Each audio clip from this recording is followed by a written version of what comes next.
Because like America is in the ass kicking business. You know that? Like we are. Like that's what we put on our W-2. That's what we do. And like 20 years from now, we're gonna have a military that's like, oh my God, ISIS called me an infidel. I am not fighting today. Hey everybody, my next guest is a hilarious comedian, TV pundit, author, and host of the syndicated Fox Across America with Jimmy Faillla, which airs 12 to 3 Monday through Friday on Fox News Radio. Here he is, ladies and gents, Long Island's own Jimmy Faillla. Jimmy, how are you, my friend? Hey, girl. Thanks for having me, man. Long Island's own is quite a title. Yeah, really man. Funny. I want to piggyback off what you said for a second, because I just was out in Utah visiting my cousin, and this Long Island accent travels in a very specific way. And what I mean by that is, if you're in Utah and people hear it, every one of them assumes you're in the witness protection program. Every one of them. I know, it's like, great. If one more person asks me to kill someone for pay, I'm like, I'm just here to see family. I'm going home in like 3 days. It's cool, but it's good to be here.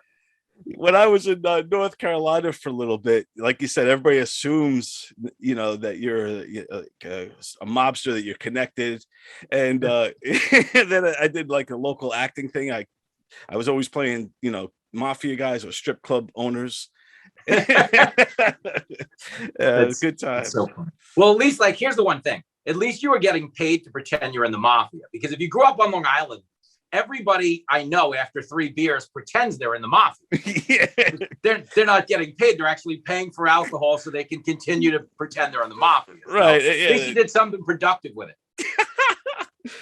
That's true. And it, you know, it's when you talk about Long Island and the comedy scene, which did you come up through the Long Island comedy scene? Like, did you play Govs and all that? No, here's the deal, man. I grew up in Levittown. I went to division, which means I've thrown up behind governors more than I've actually performed on stage. I probably have the record for throwing up at governors, probably tied with Kevin Downey Jr., if we were going to be fair.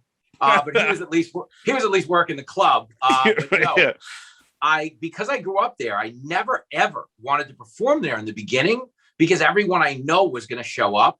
And I at least had enough self-awareness to know that we're all patently terrible when we start out at stand-up. You know, you don't know that, because there's a certain level of delusion. Like, you have to be a little bit of a sociopath to get into showbiz, because that's what propels you through the first 2 years of performing in front of an oil painting, essentially, no reaction at all to anything you say. But you convince yourself it's going great and you're going to keep going. So I had enough self-awareness. I never did Govs until I shot a special like 4 years ago. It's on Amazon Prime. If one of you were to click on it tonight, I would get a 10-cent royalty from Jeff Bezos. So take off the apron, Jenny Faillla. We are going out, girl. But when I was shooting that special, they were awesome. Like, they let me come through on like Sundays and Thursdays and just run my stuff. And I actually cool. Hopefully with any luck, because I'm supposed to shoot an hour for Fox Nation for Fox next year. And I would do the same thing, because I grew up in Levittown. I love the club. I mean, I grew up going to the club. Yeah. And I'd love to use it again as like kind of like a hideout. Because what happens is 2 things. It's really funny, but you know, on Long Island, if you walk in and you're like a Fox News radio host, they're kind of happy to see you. They might watch you on Gutfeld. Whereas in the city, it's like you're wearing fur. Someone will throw ink on you or tackle you or something like that. So I actually, when I'm on stage at Gotham, I actually tell people I'm just Jeffrey Epstein's brother. And they're like, oh, well, that's way better. At least he didn't say Fox News. Yeah, you know?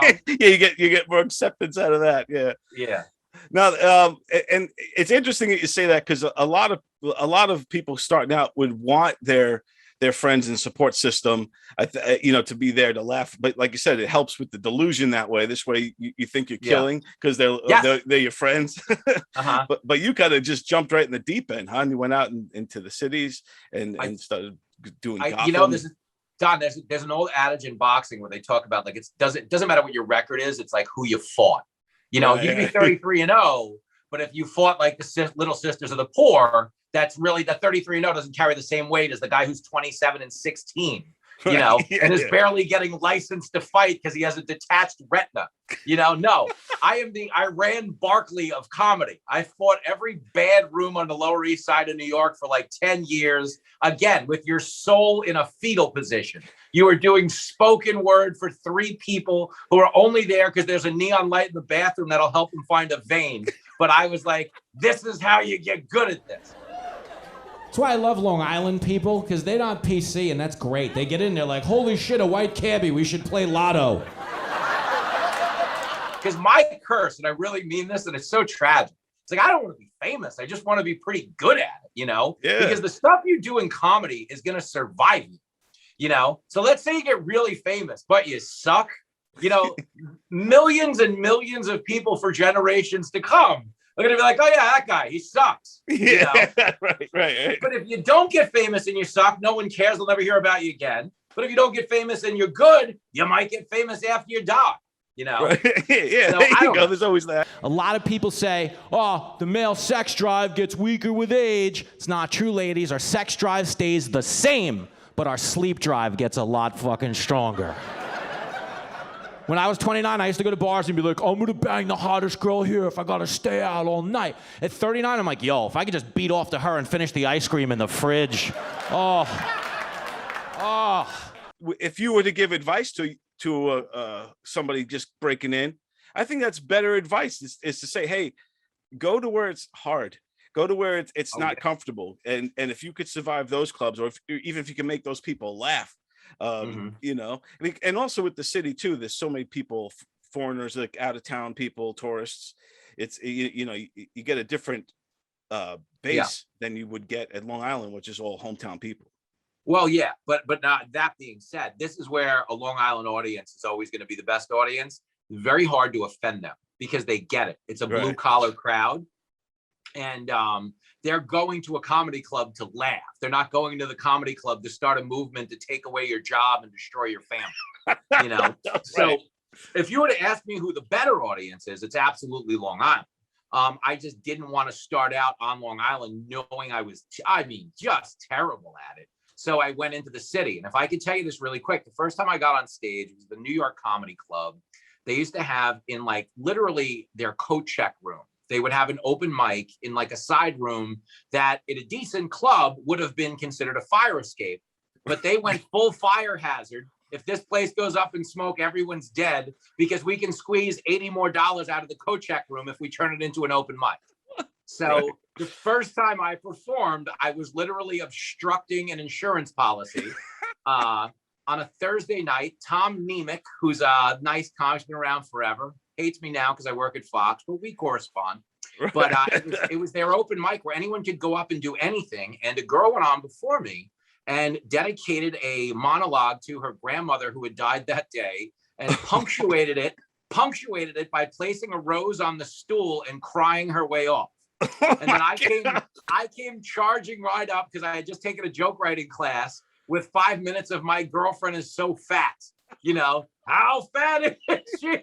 You know, and it was like, it was going nowhere. And I finally like, I had to just concede. I was like, so fat, she can't even fit in the coffin with that girl's grandmother. And then I got booed and yelled at, but some people cheered, but it was just death. Wow. And that's the first show. That was your introduction to stand-up. Yeah. And I left. And I left being like, I want to do this. No, I want to do this. I'm mad. You want to believe that anyone who survived the Titanic never went on another cruise.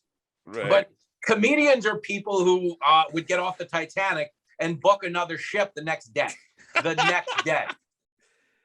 My wife actually asked me that the other day with a straight face. She was like, how come we never let me pick out the movie? I was like, the same reason we never let the dog drive the car.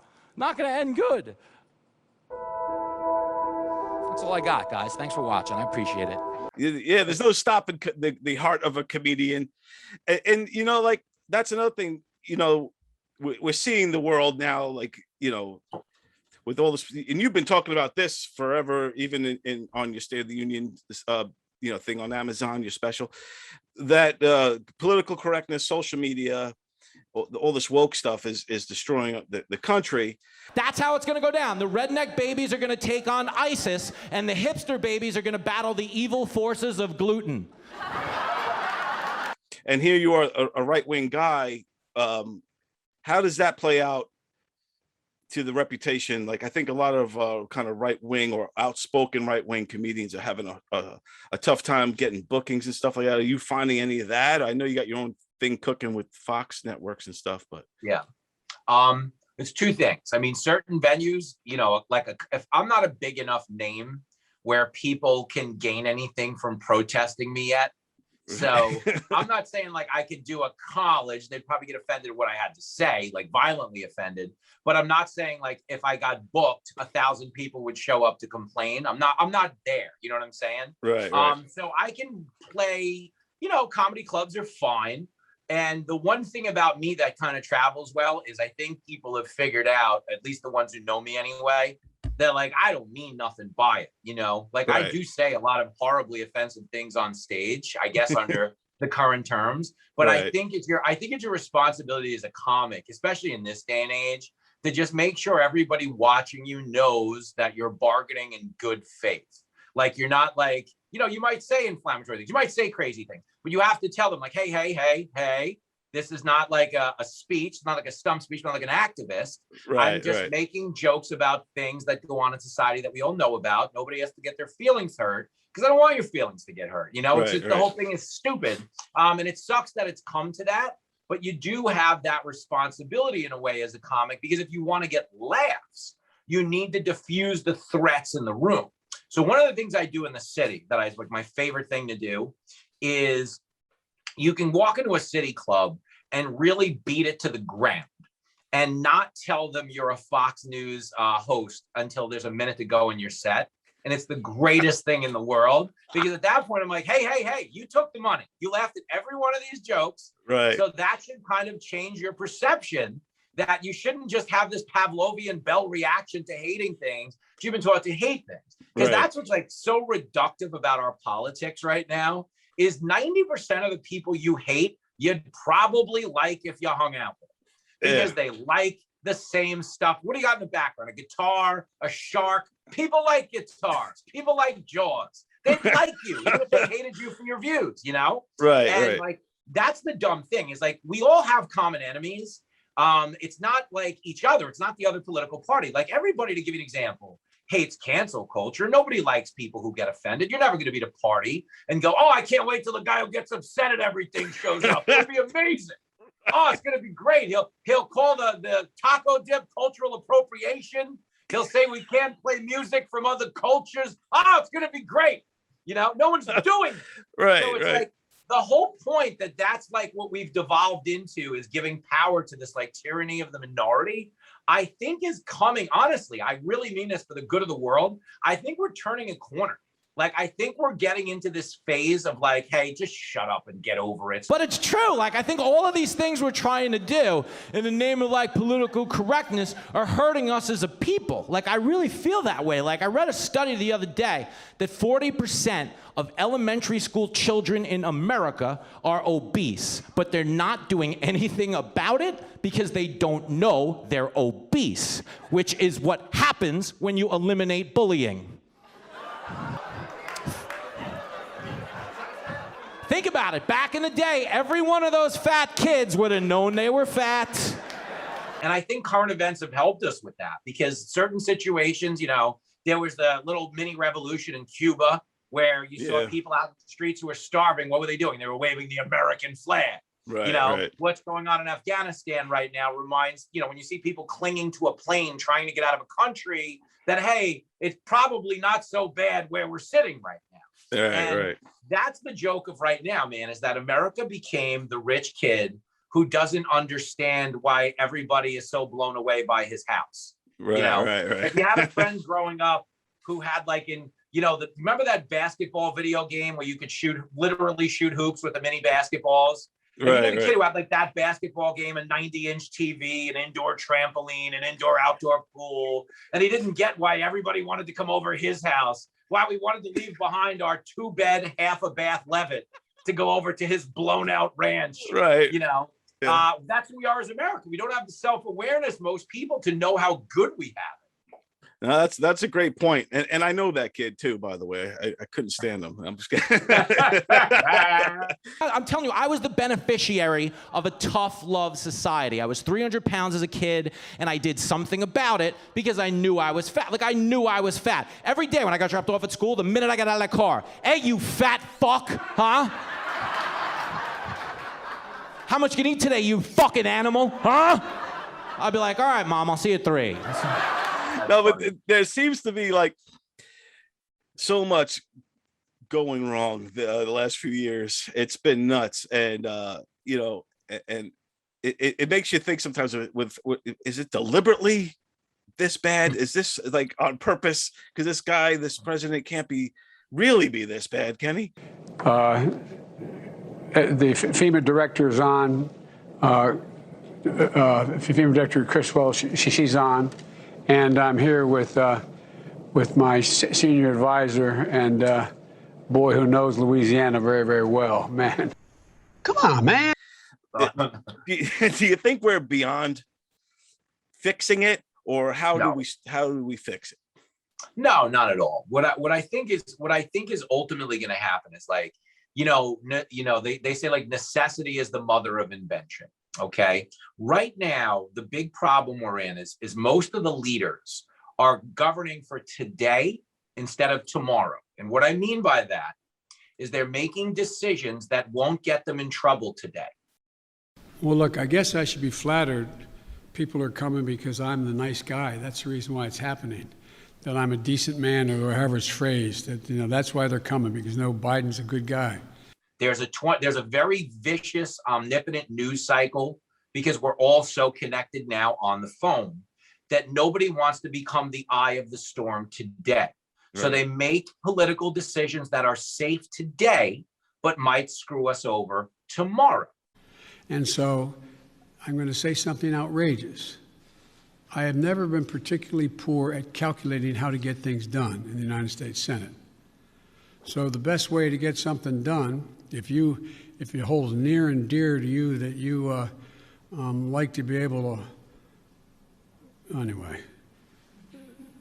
And what's ultimately going to happen is we're going to be forced into a situation where everyone has to accept that sometimes you have to make tough decisions. You have to secure your border, not because you're a racist, but because you look at your country like your house. It has a front door. Do you lock the door in your house? Of course you do. You at least shut it. And if you don't at least lock it, you definitely try to keep tabs on who's coming in and out. That's not, a question of black or white. It's just a question of smart or stupid. We have a lot of decisions right now that, like, if they're trendy online, politicians get behind them because, again, they're good for today, bad for tomorrow. I'll give you an example. A year ago, when we were lighting the country on fire, it was very trendy to say defund the police. For far too long, the status quo thinking has been to believe that by putting more police on the street, you're going to have more safety. And that's just wrong. Now, that was good for today if you were on Twitter and you had a hive-minded liberal, group of idiots following you. But it was really bad for tomorrow, because if you look at the nationwide spike in crime and murders, and the fact that cities that cut police budgets because of that trend are now being forced to fund them, they got there because, again, that hard necessity was the mother of invention. The officers of the United States Capitol Police and the DC Metropolitan Police risked their own lives to save the lives of others. They sacrificed so much to defend our nation. These officers are heroes. They realized, oh yeah, maybe the cops aren't so bad compared to the criminals, and it never should have gotten that far, but it did, because, like, when you look at our country, I say this all the time, man, we don't have a crime problem. We have a stupid problem. We have people that can fight crime. They're the cops. They're great at it. We have no statistics that show they're racist and disproportionately killing people of certain colors. In fact, the vast majority of police municipalities a minority majority, meaning they're not even majority white anymore in most of the big cities around the country. So this idea that we had this knee-jerk reaction that it was just a bunch of good old boys killing people, it's really lazy, and it actually became, dangerously counterproductive, especially in Black communities, because they're affected the most by the spike in crime. Right. So, like I said, that was a necessity, and it was a hard necessity. Sadly, people had to die, but that's what's going to change the way we govern. Is there is a fixable way to do this. You look at a country like a family. You have X amount of income. You have Y amount of bills. Okay. We have what we want to do. We have what we have to do. And then we look at that X amount of income and we figure out what else we can do. Right now, because it's very pie in the sky and they're selling government dependency, they just keep printing money. Everybody gets a stimulus, everybody gets an unemployment bonus. And believe me, I want to help people. But what ultimately happens is you disproportionately harm people, because the longer you're getting paid from the government, the harder it becomes to get paid by somebody else. I got them $1.9 trillion relief so far. Because every week that goes by that 10 million Americans are getting an enhanced unemployment benefit, you lose another small business that can't afford to staff itself. When they can't keep a McDonald's open 24 hours a day because they're having a hiring problem, imagine what a family-owned business is going through, So that's where what sounds empathetic today is ultimately destructive tomorrow.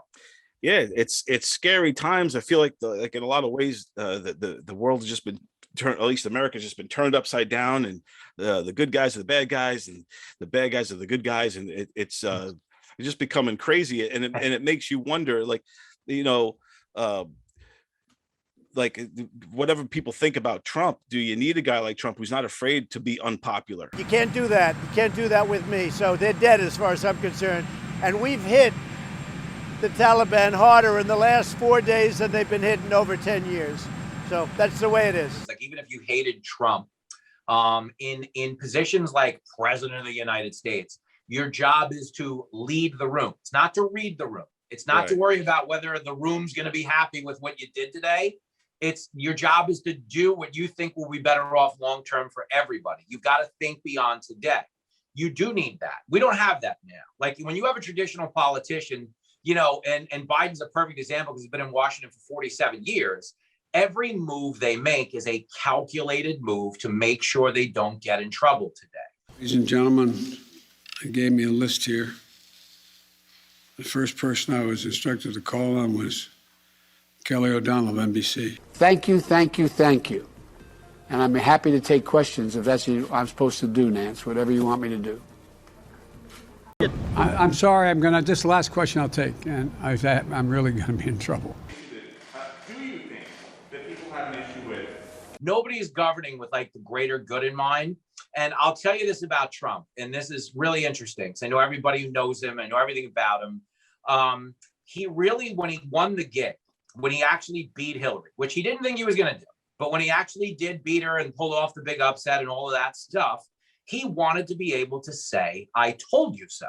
So he set out to be a consequentially good president. That while the campaign is over, our work on this movement is now really just beginning. He wanted to be able to say, I told you, I'll get there. What he didn't bargain for, and this was his naivete maybe, is he didn't understand that there was no world where the people who opposed him were ever going to be capable of granting him that. Right. And we know that's true just based on what he did accomplish pre-pandemic. Trump, they want you to believe, is a white supremacist. America has been through a civil war, world wars, a Great Depression, pandemics, McCarthyism, and now a Trumpist and white nationalist insurrection. But when you think about how he governed, he gave historically Black colleges their highest recurring funding endowment ever. Thank you, Mr. President. Congratulations. $75 billion in opportunity zones for low-income Black communities. And then when you talk about, the First Step Prison Reform Act, it freed over 250,000 nonviolent Black drug offenders who were sentenced under the 1994 Biden crime bill.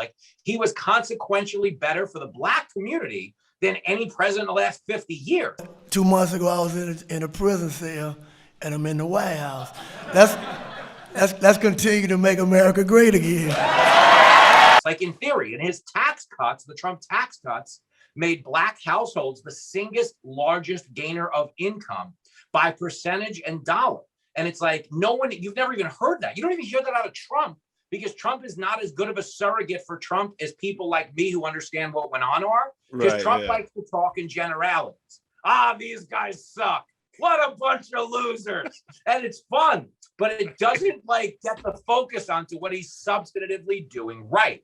Well, we have some of the dumbest leaders in the world. We have losers. We have losers. They're losers. They're just losers. We have very stupid people. We have stupid leadership. How stupid are our leaders? How stupid are these politicians to allow this to happen? How stupid are they? He actually was, on paper, a pretty good president. When you think about the things everybody ripped their hair out over for 4 years, none of them actually mattered. You know, it was like Russia was fake and they knew it. You know, did he get 2 scoops of ice cream at dinner? I don't know. Maybe he did. Eat some chocolate chip. I want to live in a country. I do. I want the president to get more scoops. We're, you know, we're the most powerful nation on earth. If our president can't get an extra scoop of ice cream, what are we? Yeah, You right. know? But it was like so many dumb manufactured scandals about what he said, and we never focused on what he did. But looking back now, you realize what he did was so much better than what's being done. Way better. And they did. They never gave him a chance, whether it was the Democrats as a whole or the mainstream media or whatever, that there was scandal after scandal after scandal they threw at him, trying so hard to derail the people from really understanding all the good he was doing. And then, you know, COVID came along. You know, it helped wipe away all that Trump did. It helped deteriorate it all. But, yeah, go ahead. I was just going to say what it did is it shifted the focus to the pandemic. And what's interesting about that is, you know, obviously their narrative from March until election day was where people are dying, he's going to get us all killed. When in theory, while they were, you know, shit talking the vaccine, you know, that vaccine, not 1, but 2, but 3, is what they're now telling you you're a murderer if you don't take. But if Donald Trump tells us that we should take it, I'm not taking it. You have the power to get vaccinated. You have the power to help your family and friends get vaccinated. The trust factor is deteriorated with the government, with the system. I feel like, you know, a lot of people are wondering, why do they want us to take this so bad? You know, like, were they going to pay? We'll give you $100. We'll give you free tickets to a Yankee game. We'll do this. We'll do that. You know. So today, I'm calling on all states and local governments to use funding they have received, including from the American Rescue Plan, to give $100 to anyone who gets fully vaccinated. And I haven't been vaccinated yet. It's more of a health thing for me. Yeah, because I you know, the factor 4 in the blood could thicken the blood up, and if you know, the clotting and all that. So I'm afraid to get it. Plus, I had it, and so I have antibodies built up. So I'm, you know, but if you have natural immunity, you don't need to get it. I mean, that's essentially the thinking, is the natural immunity has been better than the vaccine itself.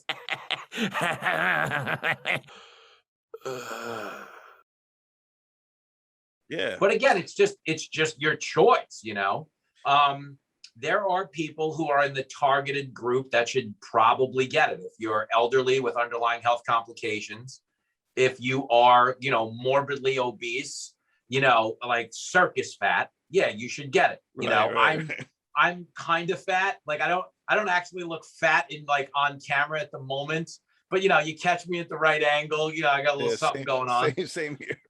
Yeah, I get it, man. Yeah. I'm basically a 400-pound man trapped in a 230-pound man's body. That's exactly what it is. Well, trans fats is the biggest lie. You ever heard of trans fats? It's like this mystery fat. They invested like 2 years ago. They invented it, and basically they just tell you what doesn't have it. Like they give you the scary fat, and they just tell you what doesn't have it because it makes shitty products look better. You know, like I'll give you an example: Kentucky Fried Chicken. Everything on the window and the bucket on the chicken itself says 0 trans fats. Great. It still has wear a t-shirt in the pool fats.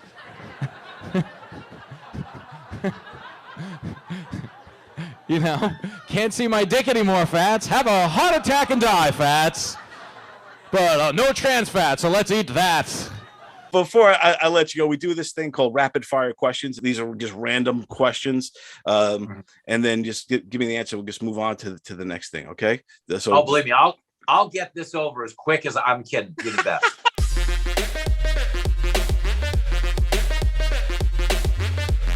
Who is the funniest comedian of all time? Kevin Meaney. I don't care. I don't care. My jokes don't go over. I don't care. Everybody, I don't care. What is your go-to karaoke song? Careless Whisper by George Michael.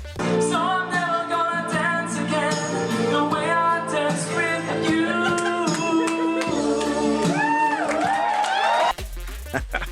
Great one. Can I jump in? I want to interrupt. I want to amend it. I usually open with Every Rose Has Its Thorn because you got to condition the room for a ballad, and then you got to come. You know they say in comedy you don't open with your closer. Right. I usually do have a lead blocker for Careless Whisper, and if I think the room's tight, Love Shack is unstoppable. Everyone loves Love Shack. They'll all jump in and sing along. But if you were going to ask me if the game was on the line, Every Rose Has Its Thorn, hands off to Careless Whisper. We average 7.2 yards a carry. You can't stop it. Every rose has its thorn. Yeah, it does. What is the last thing or person you took a picture of? Ooh, this is pretty good. It was Kat Timpf and Emily Compagno last night at Fox News. Nice. We were on the set of Gutfeld and we snapped a shot. And it's such, do you remember those Keystone beer commercials where the guy's like a loser, but he starts drinking Keystone and hanging out with supermodels? Every picture I take on a panel at Fox News is like two of the most, incredible looking people in the world. And I look like the dork from the Keystone beer commercial. I want to Photoshop a can of Keystone into my hand from now on when I take a panel. My name? Yeah. Is Keith Stone. Keith Stone, you're so smooth. Always. You look good, man. You had the white jacket on. You were rocking, man. Yeah, we got the makeup department at Fox are real miracle workers, but let's stay focused. Next one's, who do you love the most? Like in the world? In the whole world. My son Lincoln, who's 12, is fantastic. He's the best of the best. And, him and the right thing to say is him and Jenny, but mainly him. Jenny's been around 15 years. She gets it. The bills are paid. Nobody's getting beat up. She's just, she's got a good racket. She ain't going to blow it. If you had a time machine, would you go back in time or would you go into the future? Oh, absolutely. Back in time.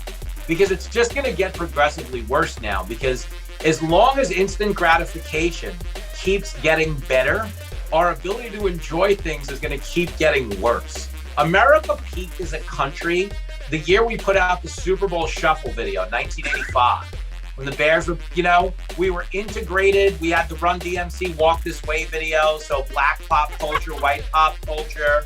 We had football players rapping. The Super Bowl was now a pop culture event. We loved Ronald Reagan. We loved the country. There was no world where you dumped on the country.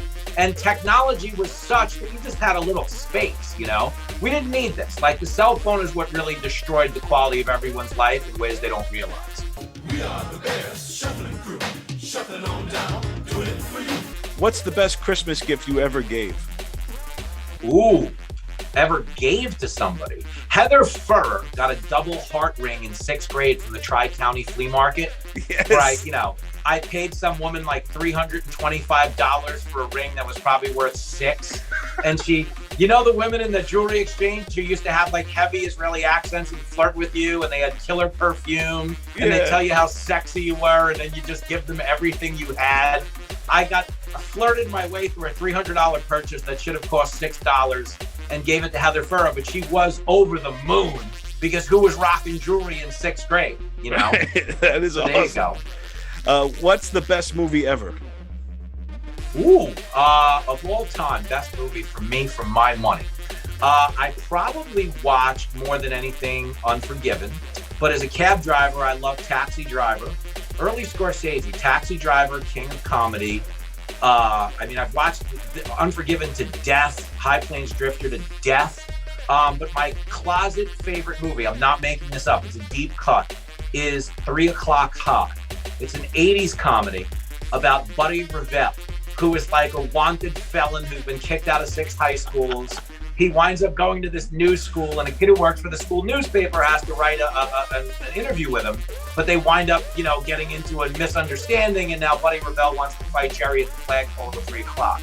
And it's like pound for pound. It was on HBO a lot. It did the best job of encapsulating what the world felt like in that era, with the new tough kid that was like mysterious and everyone was horrified of. And then all of like the, game of telephone type thing where rumors spread and mythology builds. And I love that movie so much. And I was just on the road visiting a radio station, and I found the high school. They filmed it in Ogden, Utah. I'll send you a picture. And I went to the high school where they filmed it, and it was like the highlight of my life. I mean, that is cool. That is a great movie. I love that movie too, and it's unsung, like you said. Not a lot of people talk about it. Oh, it bombed. It bombed in the box office. Nobody cared. It was so great. It was a great movie. It was. Yeah, you could feel for that kid, like when he's looking at the clock and you see they kept showing the clock getting closer. 3 o'clock. Yeah. And if you remember, he pays the thug who's the football player to beat up Buddy Revell. He robs his own school store, gives Craig $325, and then Buddy Revell punches the guy, breaks his finger, and knocks the guy out. Yeah. It's great. And the final one, if you were in a cop buddy movie, what would your catchphrase be?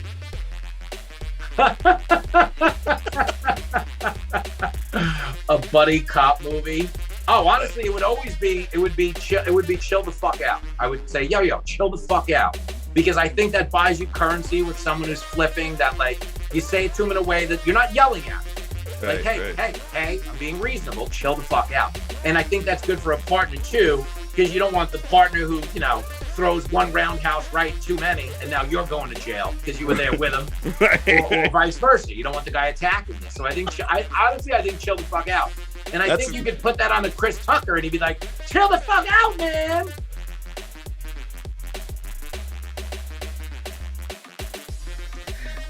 Jimmy, man, thanks so much for being on the show and taking the time to talk to me, man. I really appreciate it. Tell everybody where they could find you, follow you, or catch your show and all that good stuff. My show, if you want to catch it live, is noon to 3 Monday through Friday. You can go, it's on 82 radio stations, but wherever you're listening to this from, you can click on the Fox News app and just click listen and stream it. Or if you go to the Fox Across America website, which is foxacrossamerica.com, you can listen live. You can listen to every episode we've ever taped, because you can get basically the podcast version of it. And you can always, if you're in like the iTunes or Spotify's of the world, do that too. But I always just tell everybody to get the app and click listen, because it's just easy. There's a set of headphones, you click listen, and whatever Fox is broadcasting, you can listen to. And if you want to watch me, I'm on Gutfeld or Kennedy. I do like a weekly thing with Harris Faulkner. Not to brag, but tomorrow I'm on Fox and Friends First at 4:45 in the morning, which is a hot one. Nice. That's a real, honestly, Don, that is a vote of confidence in me as a human, because most shows would probably assume that as a comic, you're still out from the night before, right? And they wouldn't book you at 4:45. So the fact that they are makes me think like people take me slightly more serious now as an adult, which is encouraging and sad at the same time, because I feel like I'm going soft, No, you're awesome, man. And oh, buddy. Yeah, dude. And I love what you're doing. Keep it going. Hopefully we see you at Govs Comedy Club one of these days. Yo, all right, listen, I'm gonna reach out to you ball bags, because I want to work on my special there. So I'll have to reach out to Jimmy and, the whole Barnyard Jamboree and make it happen. The last time I did it, it actually ran through an intermediary. I had it was like Chris Mazzilli and Tom and Genio set it up for me, because I didn't know them. I didn't have a relationship because I never hung out there. Right, and again, it wasn't because you understand, I love Governors. Amazing. I've been there to see everybody. When I was a civilian and I wasn't doing comedy, I've seen Downey there, obviously, but I've seen Kevin Meaney there a few times. Obviously, I've seen Seinfeld there. Yeah. Anyone you can think of on Earth, because everybody plays Governors, because it's honestly, it's my favorite, probably East Coast room, period. Like up or down the coast, because the crowd's always down. You can't offend them. You can't upset them. Right. Yeah. You can shit all over them and they get it. As long as you're making fun of yourself too, they don't care. And it's a great, seriously, a great room. So if nothing else, even if I'm not on stage, I'll come hang out and throw up back there again, like the old days. Like I was a high school kid at Division, just puking after a bleacher party. One way or the other, you'll see me. God dang it. Excellent, man. Well, thanks again, Jimmy. I appreciate you, man. You're the best. Big hug, Don. You're the man. See you, buddy. Take care.